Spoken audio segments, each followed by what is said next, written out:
Okay, make sure the volume's up. Okay, what's up, everybody? Good morning. Welcome to a Sunday edition of Morning Scone, presented by BROC. Like I had a hair or something right there in my eye. I don't know how I would get hair in my eye. You know what I mean? That just doesn't make sense. Baton Rouge Orthopedic Clinic, PARISH Construction and Roofing, parishbuilt.com. Unique Physique, uniquephysique.com. Restoredmotions.com. Of course, you need an orthopedist, go to BROC. After Hours Clinic is open nights and weekends. You need a roof, you call Parish. Looking to lose weight, semaglutide, tirzepatide, once a week injections for weight loss. They can do telemed, 50% off your first month all through August, and they can ship anywhere in the country. So even if you're outside of Baton Rouge, Unique Physique. And of course, you've got pain. Book a session with Crystal Poche at Restored Motions. Okay, y'all. We have got a whole lot of stuff to get to today. It is Saints game day, Saints 49ers. Kind of get into our what to watch there for Saints Niners. LSU practice yesterday. I was there. If you've not listened to Coffee Talk, this is the first one I saw. Coffee Talk. We'll have coffee. We'll talk. No big whoop. Anyway, I was at practice. I did my Locked On episode, full practice report yesterday after practice. So a lot of people expect Locked On first thing in the morning. My apologies. I got you a Locked On in the afternoon after I got home from practice. And so the Locked On episode from this morning is the episode about the commitment, Mike Tyler. So that's another thing. Practice report, Mike Tyler commits. LSU adds a staff member, Richard Jackson. So it's got a lot of history with HBCUs, with Southern, Grambling, Prairie View. So anyway, we got a lot to get into. So let me know. I'll just kind of lob a few things, and then we'll get into your questions, whatever you got, so fire away. And LouisianaSports.net is live. For those who have not yet seen it, we're really, really excited. So we actually went live on Thursday, and it was live, but we didn't tell anybody. So working out some kinks, and yesterday we went and blasted it out. So really excited about today as well for LouisianaSports.net, because it'll be our first game day. And Ross Jackson is going to be having a lot of Saints content before, during the game, and after the game. So really looking forward to tonight. So hopefully everybody is bookmarked LouisianaSports.net and you'll follow along with us. Okay. Let's say some good mornings, see what y'all got. Real quick, on practice yesterday, we got to see two 11-on-11 periods. I was disappointed. The first one was a thud. They didn't go full tackle to the ground. The second they did, but it was situational. So first they worked like goal line offense, and then they turned it around where the offense started at their own 1 yard line and had to run. So the first, I'm sure y'all are going to ask. So let me just run through the sequence. So this was the first in the goal line, 11-on-11, full tackle, full contact. So the offense gets the ball at like the 3 yard line, right? Defense is backed up. On first down, Nuss burned a timeout before they ran a play. They ran a counter, and then a counter screen. So all the motion to the right, threw back left to Xavier Thomas, incomplete, overshot him. On second down, West Weeks came up with a big run stuff. Y'all, I'm going to tell you this. Blake Baker, a few weeks back, whenever he met with reporters, maybe the beginning of spring, or maybe it was the interview on OTB. Maybe it was his interview on OTB when he said, I feel like we got 4 starters. And he said, the guy everybody's sleeping on is West Weeks. He's not lying. When they went goal line, the 2 linebackers, and this was your first team, was Perkins and West Weeks when they went goal line. So, and West came up with a big run stuff on second down. So they're like, West Weeks is going to play a lot, y'all. Don't just think it's just Witt and Perk. I mean, Penn and West Weeks are going to play a lot too. So anyway, so it's 3rd and goal. So incomplete pass, run stuff, 3rd and goal, and beautiful play by the offense. They ran. So Mason Taylor was in the backfield, and Kamorian Pimpton was lined up at tight end. So they had 2 tight ends on the field, but it was a different formation, which was really cool. So Mason Taylor was the lead blocker. And so they ran a play fake like they were going to run power with Mason Taylor lead blocking, and instead Nuss pulled it, rolled right. Torian Pimpton was open in the front right corner of the end zone, almost like the play that Mason Taylor scored in overtime against Alabama, except that play was just a straight roll from Jaden. They didn't have the play fake, like they were going to fake power. But anyway, so offense scores. So they start again, 1st and goal from the 3, 1st down. Caleb Jackson just bulldozed his way into the end zone. And he was kind of met at the line and just pushed his way through. It was incredible. 2s went in. Let's see. They ran a jet sweep with Xavier Thomas for a touchdown on 1st down. So another play, JVR Suggs got a TFL. Then they ran a running back screen to John Emery for a touchdown. And then the 4th play, they threw it for Tradez in the back of the end zone where they overthrew him. And that was Swan. That was AJ Swan. I don't know how you could overthrow Tradez Green in the back of the end zone. He's so big. But anyway, 1s went back in. And this is where they started their own 1 and had 99 yards to go, right? So they're starting basically line up in their end zone. Was Daddy's last name? Daddy? Matthew George Moscona. Okay. So when the 1s went out there, starting at their 1-yard line, so they ran Caleb Jackson for 2 yards. So it was 2nd and 8. Threw about 18 yards downfield to the left sideline, looking for Kyron Lacey. It was incomplete. Ashton Stams was covering. So they had 3rd and 8, and then they ran it. They you know what? They didn't run a 3rd down. That was interesting. They didn't run 3rd and 8. They started over just as 1st down. They ran for 3 yards, and then Kyron had a big catch for 12 yards. So he got the 1st down, but Harold Perkins popped him when he caught the ball. It was a really nice play by Perk to recover and pop him. But anyway, anything in the first 11 on 11 worth mentioning? CJ Daniels had a really nice 16-yard catch. Yes. So in the first 11 on 11, now this was a thud, okay? They weren't tackling to the ground, and they're advancing the ball, but they're advancing the ball. Okay, they have refs on the field, chains, all that stuff. So the offense starts at the 30. Josh Williams, 3 yards. CJ Daniels, 17-yard reception. So they're right at midfield. Josh Williams gets a 5-yard carry. They run a bootleg to Mason Taylor for 7 yards, 1st down. Caleb Jackson runs at the 31-yard line already. 1, 2, 3, 4 plays are at the 31. They go from the 30 to the other 31 to the plus 31. Caleb Jackson runs for 7 yards. It's 2nd and 3. They run a safety blitz with Kylan Jackson. Kylan Jackson was in at safety with the 1s, replacing Jordan Allen. And by the way, Javen Toviano went in the next possession with the 1s at star, replacing Major Burns. So when BK was talking about moving day and guys making moves and seeing how things were going to look, they had a lot of personnel shuffles on Saturday.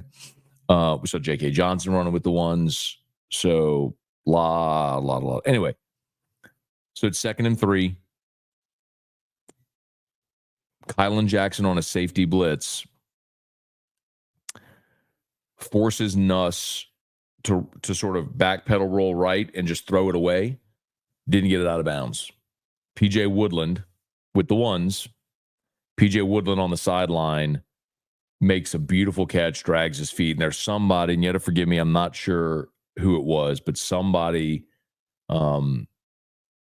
got great video of it and like still framed it. And it was an interception. And Nuss was after the series like, what y'all celebrating a throwaway for? It's like, buddy, they picked you. So anyway, there was the other thing in 11 on 11, the second possession with the 2s, the defensive line got a safety. They came on a jailbreak blitz and they sacked Ricky Collins for safety. So So again, kind of to what we've expected. It's been a pretty when they go team period, the offense wins some, defense wins some. And it's been interesting to watch that play out. Okay. Let's say some good mornings. Smash the like button if you would. Subscribe to the channel. Trivia Carter, good morning. Brett Guidry, when does the team leave for Vegas? Where will they practice? I don't know what day they're going to leave because they play on Sunday. Typically, they would leave on a Friday, so maybe they leave Friday and still and just have an extra day in Vegas. They don't typically practice on the road. They just do a walkthrough. Like when LSU plays on the road, you travel the day before the game. So they play on Saturday, they travel Friday. They typically have that walkthrough when they get there. They do a morning walkthrough on the road the day of the game and then go play. So they don't practice on the road. It's not like the Super Bowl where you're there for a week. So I don't think they're going to practice there. My guess is the day before the game, they'll have a walkthrough opportunity at the stadium. Edwardo, Nuss Bus Driver, what's up? Club Ruckus, good morning. Devin, there it is. Wendell, good morning. Randall, Jacob, good morning, y'all. Good morning, good morning. Strong Side, good morning. Jerry G, Kelly Gross, what's going on? Southern Extreme Podcast, good morning. Brad David, Randall, over under 3,100 passing yards for Nuss this year.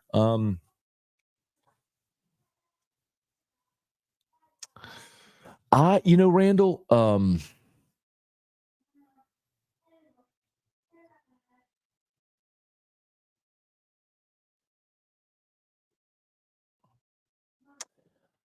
Brian Kelly, I would have easily said over. Brian Kelly said something yesterday in his press conference, and I'm going to focus on this for Locked On for my Monday episode. A lot of what BK had to say at this point in camp. So if you're not subscribed to Locked On, you need to be. Locked On LSU, please subscribe. Podcast, YouTube, wherever you are. BK said very clearly, like, when talking about the offense, we're going to run the ball and control the line of scrimmage and control the clock. Like, it was just, I hadn't heard that from him. And that certainly isn't what they looked to do last year. Now, LSU was very balanced last year offensively as far as run pass. I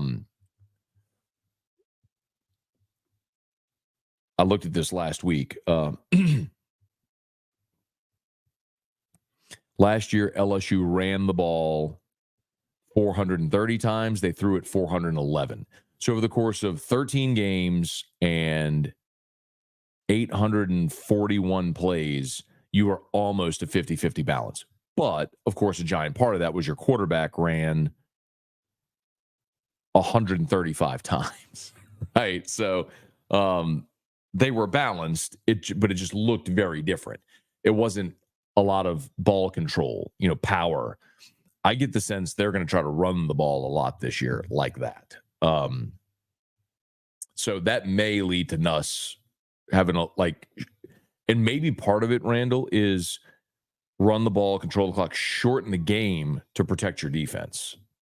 And if that's the case, then maybe Nuss doesn't see as high a passing total. Like instead of 31, is it 27, 2,800? That coupled with the right offense and improved defense that isn't on the field as much might be a different way of winning games this year.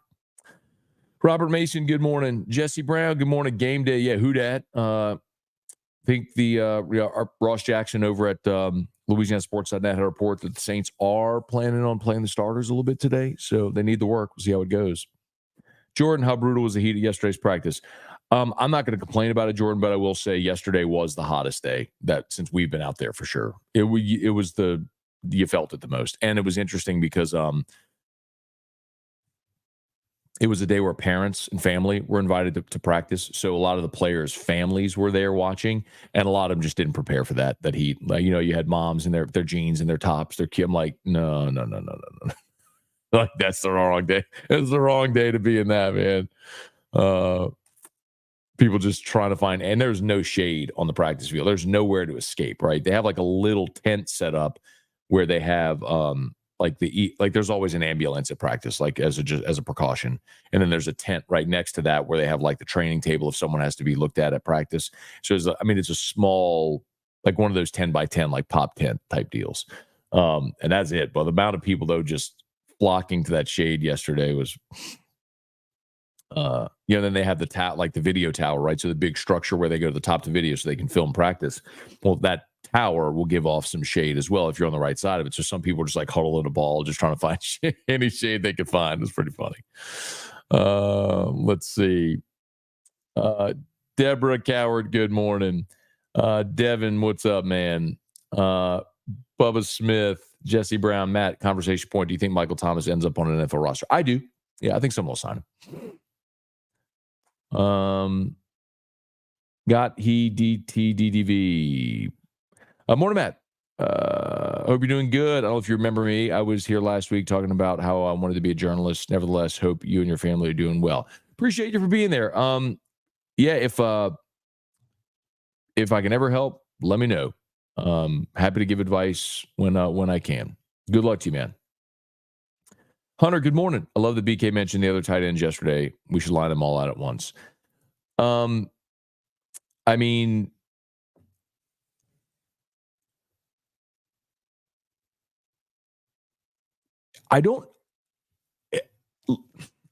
literally from the first practice when Trey'Dez Green kind of popped, I think we've talked about it.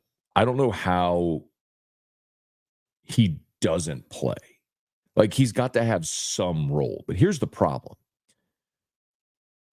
Let's say you use him in a red zone situation with Pimpton and Trey'Dez Green on the field. Okay. Who do you take off the field? You taking Kyron Lacy off the field? You taking CJ Daniels off the field? Chris Hilton? Like, who are you taking off the field? Like, that's the really challenging part of that. It's like, yeah, are they capable? Absolutely. They're going to be a nightmare. I mean, Trey'Dez in 7-on-7 had the ooh-ah play of the day. And it was, I think it was Colin Hurley who threw the ball, actually. Hurley went touchdown, interception, back to back plays. He threw the touch. I think he threw the touchdown to Trey'Dez. Yeah, he threw the touchdown to Trey'Dez and then threw an interception to PJ Woodland. I'm sorry, it was wasn't Woodland. It was J.K. Johnson on the back line.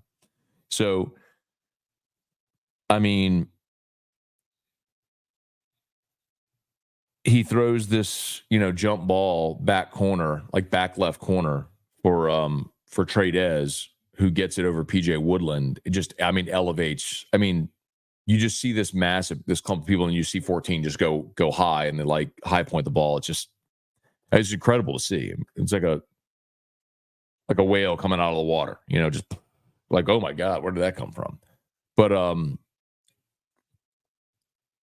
like, who do you take off the field, man? It's a good problem to have, but it's a question nonetheless.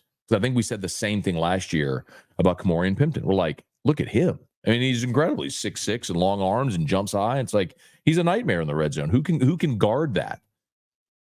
But he didn't really play because you had Neighbors and Brian Thomas and Kyron Lacy and Mason Taylor and Jaden Daniels. So finding ways to get all of them involved, I think, is the biggest challenge. One Nardi. Morning, Matt. Was CBS the reason LSU stopped playing neck? If so, since the SEC is now at Disney, could they play neck again? No, that's not the reason they stopped playing neck. That was a decision made by the, as I understand it, by the band director and the university athletic department. It had nothing to do with CBS. Gorilla, good morning. Damon Gilmore, good morning. Because just to follow up on that, so like even when I was in school, we used to make everything vulgar. Like they stopped playing Tiger Rag in the pregame for that reason. So the Tiger Rag, the dun, dun, dun, dun, dun, dun, dun, dun, dun, dun, like they stopped playing that in pregame because the student section would go ha ha ha ha ha ha, a-holes. And so like when you've got 10,000 students all yelling that in the pregame, they put a stop to it. So like every time the students make something vulgar, the band stops playing it. The neck was just one that I think just became epic and superseded all of them in awareness. Devin, good morning. I don't think there's a team in college football that goes undefeated. I disagree. Bubba, next sounds like a song about perpetual motion. I'll see.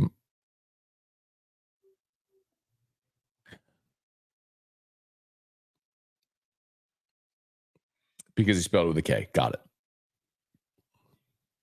Austin, Leon. I was just going to let it go, Bubba, for once in my life. Barry, Kyrie, what's going on? Izzy lost my soul is broken. I'm not surprised by it, though, man.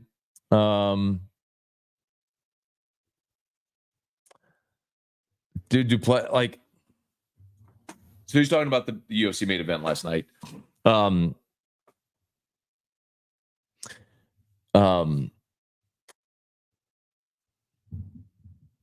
The sport is just so good and so deep right now that it's hard to imagine. It's just hard to imagine seeing a winning streak like see with John Jones or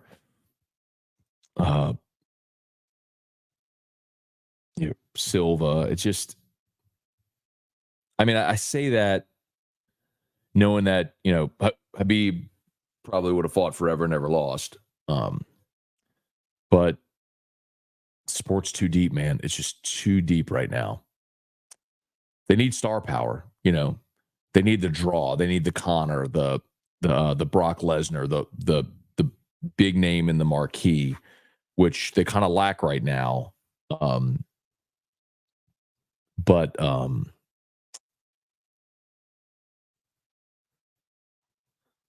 for fight fans, the sport is as healthy as it's ever been.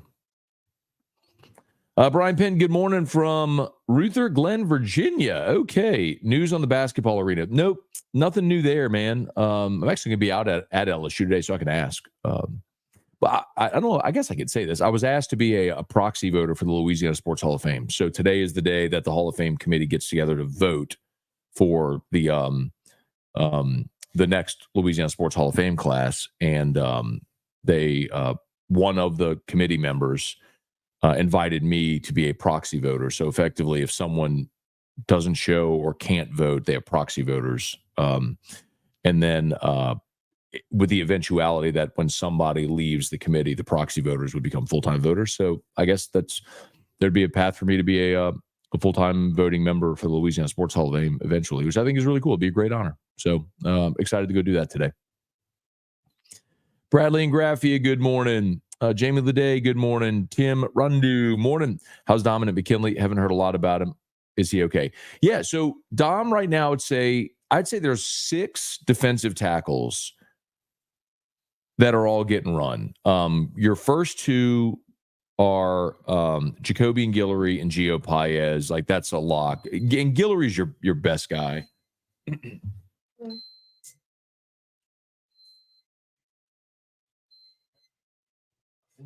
I'll probably check this first, but probably.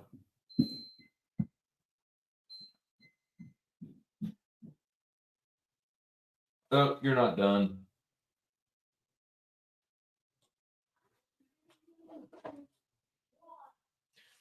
Sorry, y'all. Hang on one second. He's not done with this. I need to go hook him back up.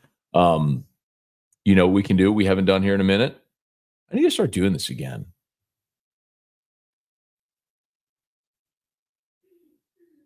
Turn off the loop. I'm going to give you the Parish. Parish Construction and Roofing. At Parish, we got you covered. From the top of your roof, all the way down. Parish Construction and Roofing. Parish built. Parish built. Parish built. From your hometown, parishbuilt.com.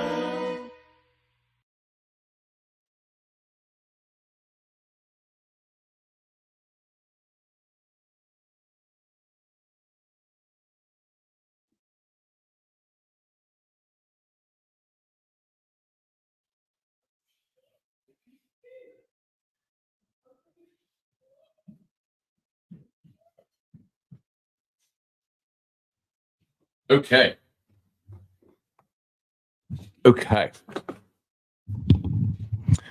Parish Construction and Roofing, parishbuild.com. You need a roof, give us a shout. If you need Orthopedics, go to BROC. Remember, after hours clinic, open nights and weekends. So if you need Orthopedics today, go by BROC. Okay. Where are we? There it is. Matt Shuffle. You got it. All right. Let's see. Jason Horn, what's going on? I'm gonna go bottom and go up. Rocky, LouisianaSports.net is on. Yes, so we went live. We've been live since Thursday, actually, but we didn't tell anybody. We were just, going through the process to make sure we worked out all the kinks. But yes, LouisianaSports.net, but you have to spell it out, Rocky. It's not LA, so you have to spell it. LouisianaSports.net is the website. Again, free. We'll have news. We'll have features. So a lot of great stuff. Go explore. We've already populated a bunch of stuff on the website. Ross Jackson has a 5-part feature coming on the new Saints offense. He's already got 2 parts of it up. One about motion in the offense, the other about play action. Chris Marler has he's doing a top 5 series for the SEC. The first one up right now is the top 5 SEC non-conference games for 2024. Hunt, I believe, has a feature going up today. Maybe this morning, might be up right now. Let's see if he's got it up yet. Yep. So Hunt's got it's literally up right now on Top Stories. If you go to LouisianaSports.net, LSU's running game starts up front. Ross Jackson has a what to watch for the Saints Niners. So cool. I mean, there's some great stuff up right now if you want to go check it out, and it's all free. That's the, y'all know how I feel about things here, and that was my big push whenever they asked me to start kind of take the ball and run with LouisianaSports.net. We're not doing paywalls. It's not a freemium site where you get some stuff free and some stuff you pay for. It is all free, and we are going to do the same thing we did with 104.5 ESPN Baton Rouge, which is, we're going to build great community around our content. We're going to give you great content for free. And we're going to partner with great businesses that'll advertise and support what we do. And we're going to ask you to support the people that support us. So yesterday was a great first day of launch. Our social media channels are already buzzing. There's a lot of traffic on the site, which we certainly anticipated. And I would really, really encourage you, especially tonight with the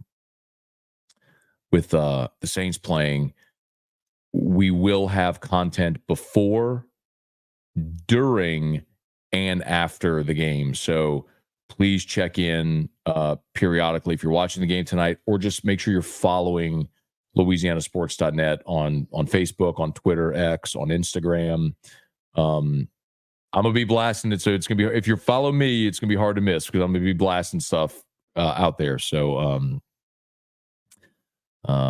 anyway, yeah, so thanks to everybody for the support. LouisianaSports.net. Brian Stock, what's going on? Jason Horn, Ed Daniels definitely deserves it. Yeah, no, for the Louisiana Sports Hall of Fame. So I know they do a media sort of contributor honoree. And candidly, I think the ballot's already set. And I don't know, this would be literally my first time ever experiencing this process. So I don't want to speak out of turn with something I don't know. Hello, welcome to Sesame Street. But I do agree completely and wholeheartedly on Ed. Mac, good morning. Woke up today with the AC down. As you know from your experience, this is zero fun. Wish me luck. Good luck, Mac. Hey, call 1 Hour Air. I mean, if you call them right now, you will get a living, breathing human that will answer the phone. It's not going to be a answering service saying we'll call you back on Monday when we're in the office. Call 1 Hour Air, 752-0001. Jim Everett on Rome is Burning. Well, it wasn't Rome is Burning. It was the Jim Rome Show when Jim Everett punched Jim Rome, and that was back in the day. I think it was called the Jim Rome Show. It definitely wasn't Rome is Burning. Deltona Doug, trade as green, over under 1.5 touchdowns. I'm going to go over because I do believe there will be opportunities in blowouts, like mop-up games, where he'll exceed that number. I do think so. Ryan, going to be an Eagles Saints this year in the Dome, praying for a win. Oh, at Eagles Saints. Good. Early game. After this, I'm changing my name to Bama is Burning. Jordan Jones, besides O-line, what position group are you watching? Wide receiver, running back in tonight's game? Quarterback. That's an easy one, but quarterback.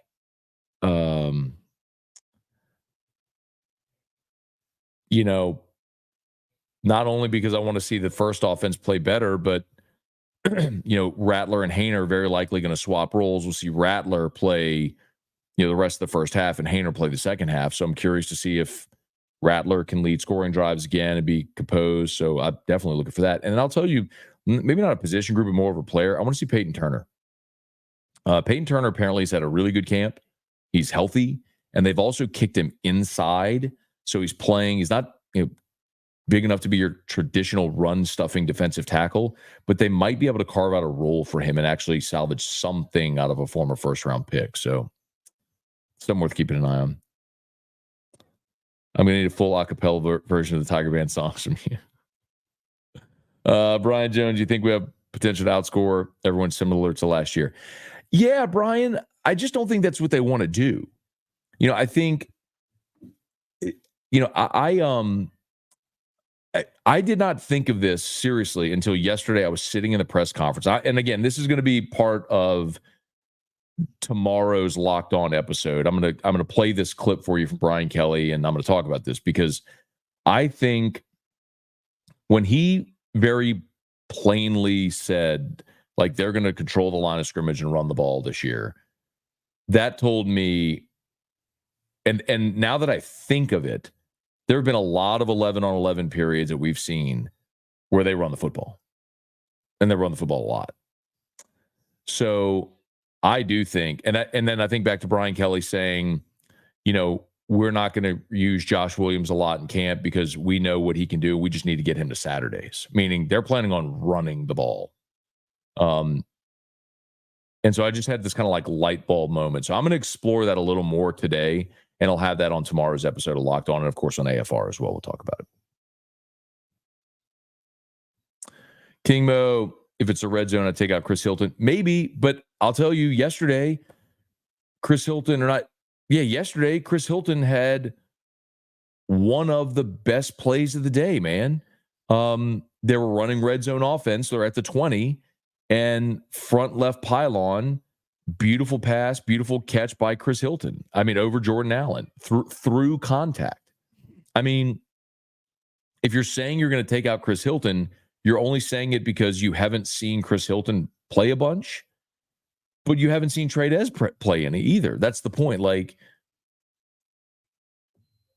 telling you, man, it's a good problem to have. Let's see, Rocky, who's the better tight end from Saints or LSU? Well, it's Spanish. Okay, in Spanish. Now you're.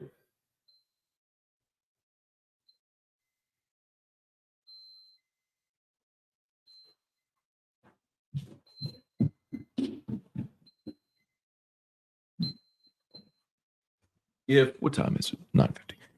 So today, obviously, you would still take the Saints because they're professionals. Foster Moreau is a pro.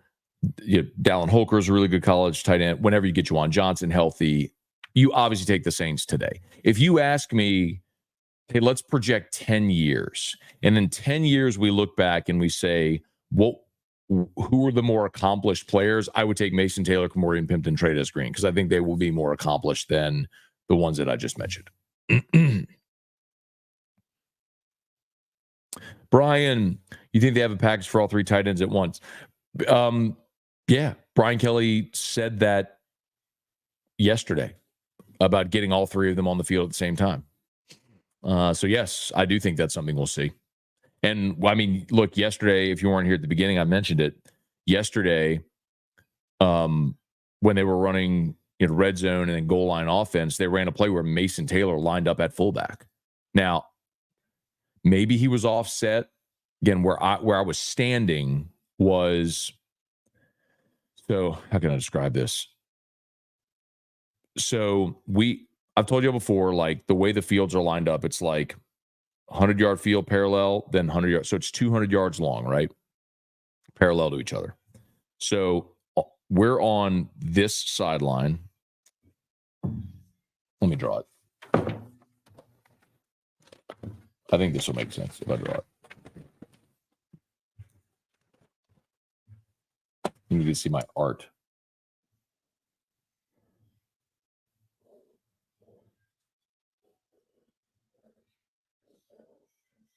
Okay. So this is, imagine this is football ops. Okay. All right. This is Skip Bertman Drive. No. This is Skip Bertman Drive. Okay. So this is Skip Bertman Drive. We go in right here and we can only stand on this sideline. Okay. So this is where they were scrimmaging, was here. Okay. So we can only stand it. So I'm standing right here looking at goal line right here. Does that make sense? That should make sense, right? So I'm standing here looking at goal line here. And they have bleachers here too, like the 4-step bleacher. So a lot of times I'll go stand on the top of the bleacher, try to see over the defense, which is standing right here. So I went, because they were here, so as not to be here looking over the defense, I stood here so I could look straight through the angle. But because I was at this angle where Mason Taylor was lined up, I couldn't tell if he was H-back or if he was fullback. But it looked like he was lined up at fullback. He was definitely the lead blocker on power. And they fake the power.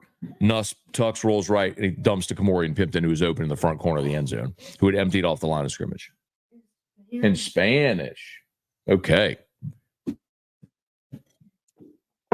Anyway, we've gotten to see some pretty fun, creative stuff. Randy, how you feeling about the OC for LSU? Randy, I think Joe Sloan is going to be awesome. Remember, Joe Sloan is not new to calling plays. Like, he was the OC at Tech, and he did call plays. Now, there was a year there where he was OC, but I think Skip Holtz was still calling plays, but he did call plays one of those years at Tech. He's a smart guy, tons of energy. He's a quarterbacks guy. I think Joe Sloan is going to be fine. Detail oriented, they're working on the helmet comms now, all that stuff. So really, I think that's fine. I think Joe's going to do a great job, and that we've already seen some really creative stuff that they build off of. Kyrie, Pops, and I have been working installing 18 TVs at All-Star Lanes. Forgot to get in here every single morning. Would get so mad I realized it like 5 hours later. All good, man. Good to see you there. Hey, man, if you want to come install 18 TVs at my house, you can do that too. It'd be great for football season. Christian, good morning. Similar to the question you asked BK, what do you think has been the biggest improvement from practice 1 and now? What gives you pause? By the way, he gave a great answer to that. Like, he gave a long answer. I just thought he might talk about like one position or something. He went through the whole defense, then the whole offense. Like a really good, thorough answer. I think the very obvious answer is cornerback.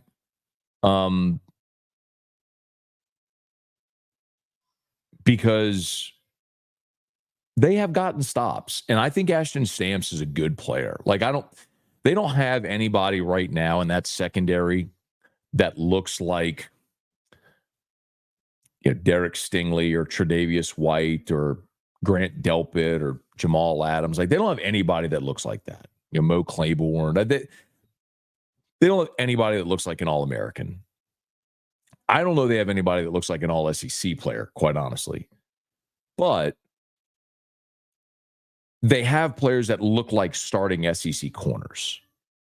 Ashton Stamps can go play in the SEC. And listen, there's going to be games where you play Missouri and you run up against Luther Burden and you don't have anybody that's capable of guarding him one-on-one, but that's okay because nobody does unless if you have Derek Stingley. So it's something that you just have to, like, in an era of LSU football, when you had those guys, it was like, all right, you got him, you got him, you got him. And you could win because you were just athletically better. Now you have to play coverage, but that's what we've seen. I think the same is true with the pass rush at the line of scrimmage. Brian Kelly said this after practice on Saturday, where he said, we're not going to, he basically said, you've seen it. Like, we're not going to rush the passer by winning one-on-ones. Like, you don't have Barkevius Mingo or Arden Key on this team. The guys, it's just not there. Now, I think Gabe Relaford and Kalaj Cobbins are going to be awesome players. And Harold Perkins can certainly do that, but he's also coming from the linebacker spot.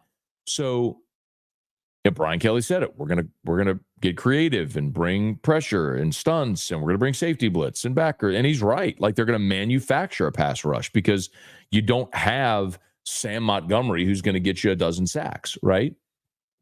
So I just think it's Blake Baker has to be creative with how they structure this defense to achieve what they need to achieve at every level. And but I think they have a veteran enough team to do it to be much better than they were a year ago. Hope that makes sense. All right, please smash the like button if you would. Subscribe to the channel. Over 200 watching. I love that. Thank you so much. Let's see. What's your prediction on the win and loss record? Haven't given it yet, but I'm right in that range, 9-3, 10-2. Haven't decided which way I'm going to fall yet. Think I have a good idea. Hey, Ray. Really enjoying Locked On. Thank you so much. Thanks for going to practice, giving us a rundown. Happy to do it, man. In Spanish. You want to come say hi to Dad's show? Nope. Gone. As always, y'all, shout out to our sponsors. BROC, if you need an orthopedist, they're the best. PARISH, construction and roofing. PARISHbuilt.com. You have any roof issue, we'd love to help you out, residential or commercial. Unique Physique, semaglutide, tirzepatide. That's Ozempic is semaglutide. Mounjaro is tirzepatide. So it's the once a week injections for weight loss. Everyone's heard about it. You know someone who's doing it, has had success with it. If you want to learn more, Unique Physique, the great thing, three things actually. Number one, telemed, so you don't have to go into the office. You can do the whole consult over the phone. Number two, they'll ship your medicine anywhere in the country. So even if you're not in Baton Rouge, no worries, you can still use Unique Physique. Number three, for August, their special is 50% off, 50% off your first month. So check them out at Unique Physique, uniquephysique.com. And of course, Restored Motions, restoredmotions.com. Hey, Tim, let's see. Mike Tyler, not the highest rated tight end, doesn't have any big school offers other than Ole Miss, South Carolina. Slade Nagel must have seen something. So I completely disagree with you on those fronts. I think he does have big school offers. Let's see. I'm looking at his offer list right here. LSU, NC State, Ole Miss, South Carolina, Georgia Tech, Maryland, Virginia Tech, West Virginia. I mean, he's got P5 offers. The thing, and I would highly recommend you go check out Locked On LSU, the episode of Locked On LSU today, because it's all about Mike Tyler and who could be next. But if you look at Mike Tyler, he is, as a rising senior, 6'3" to 30. If you look up Mason Taylor's high school prospect recruiting profile, 3-star, 6'4", 230. He was the number 51 tight end, according to 247. Mason Taylor was. Mike Tyler is the number 48 tight end, according to 247. In the composite, Mike Tyler's the number 38 tight end. So you have a very comparable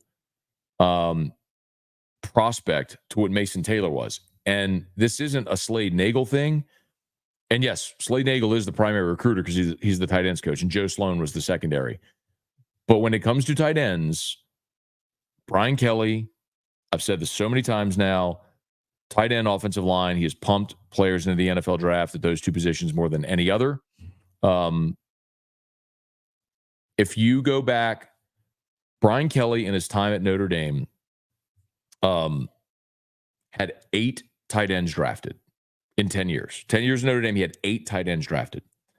If you go back in LSU draft history, Brian Kinchin was drafted in 1988.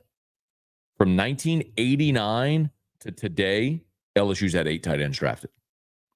I mean, what Kelly did in 10 years at Notre Dame, LSU's done in 35 years at that position. So if Brian Kelly, he knows how to use the tight end. He knows how to coach and develop the tight end, how to utilize him, how to develop him. So if Kelly wants a tight end, I'm good with it. Like, just look at his track record. Anyway, okay, y'all. 10 o'clock. Give me. Excuse me. Hang on one second.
Sorry. Had a developing situation with Drew. All good, though. All right. Please smash the like button if you would. Let's see. Kirk, good morning. Christian, I think the TAMU game will be a game that determines if we get 10-2. I think that is the game that, well, so first of all, if you go look at Vegas odds makers, LSU, the only game where LSU is an underdog right now in the early lines is A&M. LSU's favored in every other game where they've released a line. So, yeah, I don't think you can look past that. Not just because it's A&M, but and I think Elko's a good coach and they should be good on defense, whatever. But that's the second of back-to-back road conference games. I talk about that a lot. It's important to look at the spot in the same way why I like LSU at home against Ole Miss. Ole Miss has to go at South Carolina at LSU. LSU goes open date, Ole Miss at home. Like, that matters. It does. And so that's a tough spot for LSU going back-to-back road conference games. I do think that's one you circle and say, if you're looking for the landmine, the trap game, the one you're not talking about today that you should be, I think that's probably the one.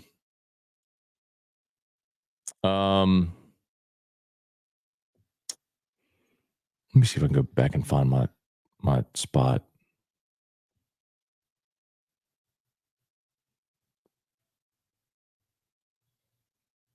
Okay.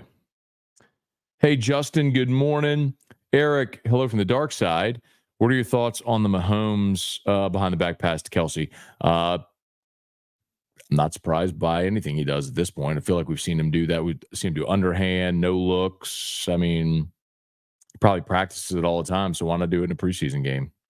Jesse, you've seen the photos of Zion. Yeah, man. Looks great. Looks like he leaned out tremendously. That happened a couple of years ago as well. It's why so many people were high on them 2 years ago. Remember, they win the play-in.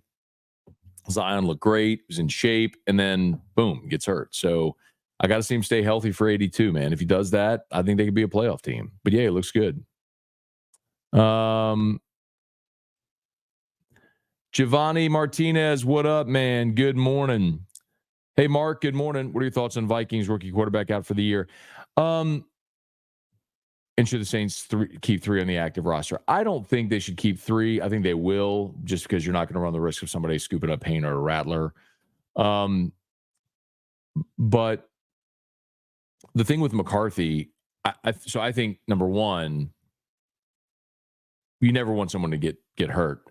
But I think him having sort of a redshirt year is a great benefit, in the same way that sitting helped Aaron Rodgers, sitting for a year helped Patrick Mahomes. Like, it matters. Like, when you can sit and not have to have the weight of a franchise thrown upon your shoulders from game one. So inadvertently, that helps. The thing that sucks for Minnesota is like the veterans who are there, who 2 years ago with Kirk Cousins, but well, I mean, Kirk was there last year, but he got hurt, obviously. But like, were they a 12, 13, with 13-4? I mean, you feel like you're in the midst of a championship window, and then Kirk gets hurt, then they trade him, they draft a rookie. Now the rookie's hurt, and you got with Sam Darnold, your quarterback. It's like, all of a sudden, I mean, when you only have so many years in the NFL, I feel for the veterans who felt like they were probably in the championship window, who very clearly are not right now. They're in sort of a rebuild. Jeremy Sagely, good morning. Randy, David Billiot can be a Pelican reporter. He did great work. Okay. Tell them, send me, like, we're not, so he's talking about LouisianaSports.net. And so we started with, we hired Ross Jackson to be our Saints lead reporter, and Hunt Palmer is our LSU lead. For those who don't know, Hunt was it's a print background. So do I, actually. But Hunt was writer for the Reveille, wrote for Bayou Bengals Insider, before leaving media, coming back with us in radio, doing radio and sales. But I don't know that everybody needs to know all this, but effectively we moved Hunt off of sales into this role now. So his dual role is radio and LouisianaSports.net. So we hired Chris Marler, who will be our SEC lead. I think that's really important to sort of broaden our footprint outside of just, yes, we're LouisianaSports.net, but at the same time, there's a lot of people who care deeply about the SEC and what goes on around the SEC, and it also allows us to expand our footprint as well regionally. And that's from a budget standpoint where we started. The next things we're going to add is we will add a dedicated Pelicans writer, and I would love to do that for the start of the Pelicans season. And we're definitely going to add a recruiting reporter as well. So all the recruiting news that's behind a paywall everywhere, we're going to give it to you for free. We're going to hire someone really reputable, and already started those conversations. And we're going to give it to you for free, because that's how I believe we should do it. Randall, how bad the Saints have to start the season for Mickey to fire DA during the season? I mean, I think they're going to start 1-4.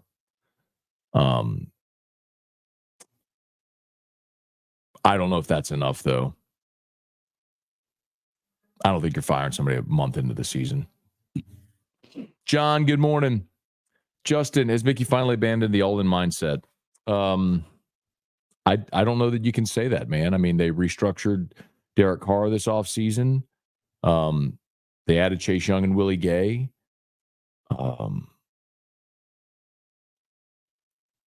I think it's hard to do that because of the Carr deal. I mean, unless if Rattler or Haener becomes awesome, I don't see a way out of it. I see you getting worse necessitating the change in strategy and approach. Hey, Michael Castello, good morning. Jason Horn headed to NYC for Saints Giants. Okay, enjoy. Man, that'd be great, dude. Murder Giraffe, would you rather have Minshew or Carr? Well, this is going to sound silly, Murder Giraffe, but probably Minshew because of the contract. Like, what is Gardner Minshew's deal? Like, I think they are comparable players. I think Gardner Minshew and Derek Carr, I think, could get you a comparable result. Let's see. Minshew signed a 2-year, $25 million deal with Las Vegas. So you're looking at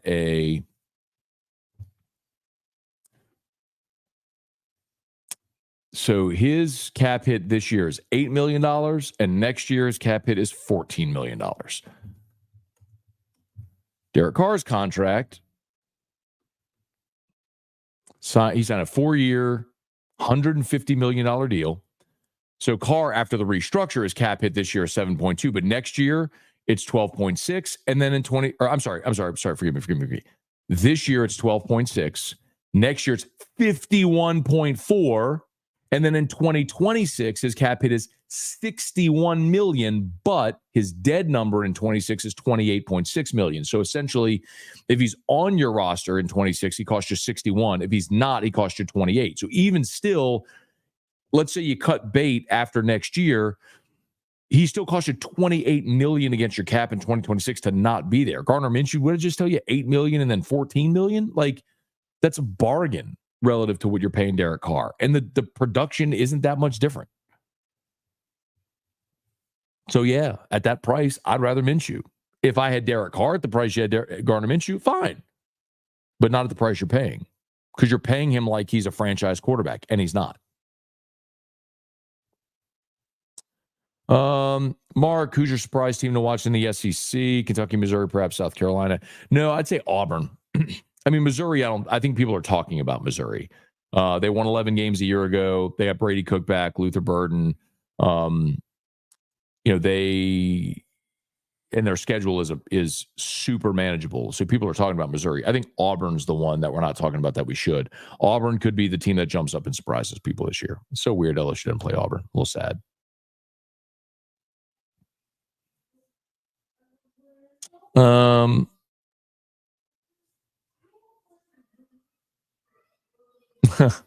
Merrick watching KC didn't know Carson Wentz was still in the league.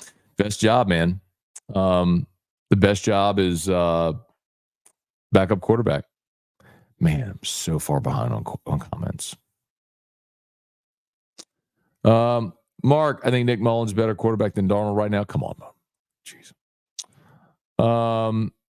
Make defense great again. Matt, if the Saints end up with a top 5 pick in next year's draft, do you see them drafting OL or QB, possibility of Will Campbell being a Saint? I don't know. Well, so first of all, after drafting Taliesin Fuanga this year, I don't know that you're drafting another left tackle next year. So I don't think that Campbell would be a target. Depending on where you pick, Emory Jones as a right tackle could be a target, although some people think he plays guard in the NFL. If you're picking top 5,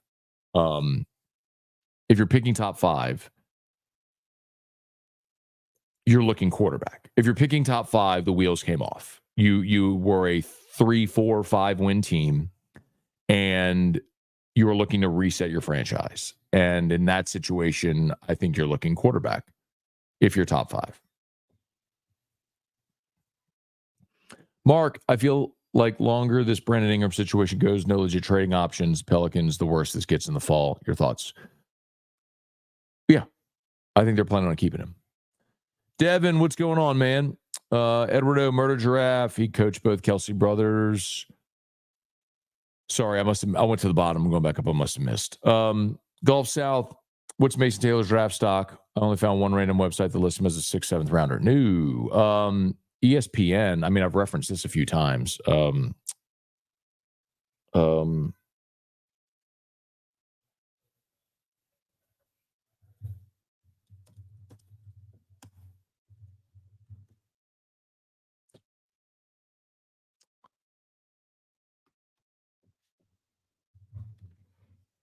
I blanking?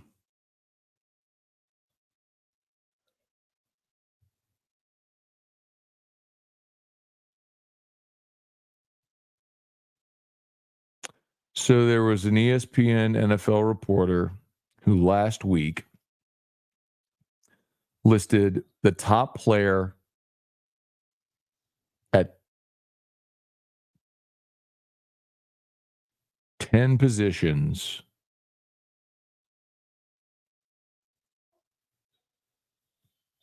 gosh dog it.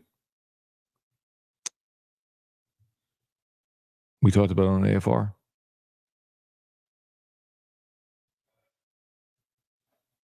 Man. Oh, here it is. Here it is. It was Matt Miller. And he looked at the top players in the draft at 11 different positions. And at tight end, he looked at Colston Loveland from Michigan and Mason Taylor from LSU. And he said his early pick for top tight end was Loveland, but he said of Taylor, picking Loveland's competition at tight end 1 was tough. Georgia's duo of Oscar Delp and Ben Urasek and Penn State's Tyler Warren were considered, but Taylor came up most often in conversations with college coaches and NFL scouts. Son of Pro Football Hall of Famer Jason Taylor Jr. has breakout potential, 6'6", 244. He's bigger than that. Rumored 4.5 speed, 36 catches, blah, blah, blah. NFC West area scout declared him the next great tight end prospect. Quote, I saw him as a freshman and knew he had first-round talent. He's a natural mover with great hands, and he'll knock your head off as a blocker. Taylor has family background to be a top prospect. Zach Thomas is his uncle, too. He's proven to be just that. So that's Jordan Miller. Matt Miller. Jordan Reed, Matt Miller. So Matt Miller at ESPN wrote a piece that said there's scouts who think that he could be a first-round pick and might be the best tight end in the draft, along with Colton Loveland from Michigan. All right. We might be just about done, y'all. Do you think Markway follows BROC to Notre Dame? I don't know where Mac Markway is going to go. That'd be an interesting fit. But remember, he's from Missouri. Might not surprise me to see him end up closer to home. Just such an odd thing for Markway with the timing, right? To leave right in the middle of fall camp. Not odd that he would leave, just odd the timing of him leaving. So, anyway.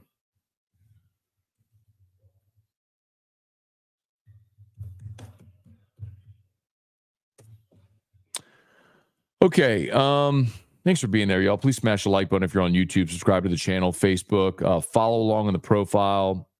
Share, all that good stuff as well. Murder Giraffe, did Brian Kelly coach Travis Kelce? Yeah, he did. I think he recruited Kelce, but Kelly was already at Notre Dame when Kelce finished his career. So BK's first year at ND was 2010.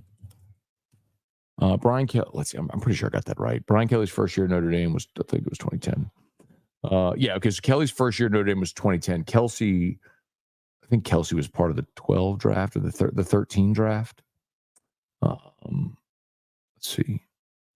Kelce, yeah. Okay, so Kelce was Cincinnati 08 to 2012. So Kelly recruited Kelce, had him at 8 and 9.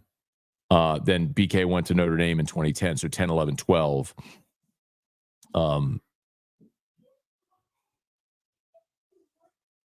He finished with a different coach at Cincinnati. All right, y'all.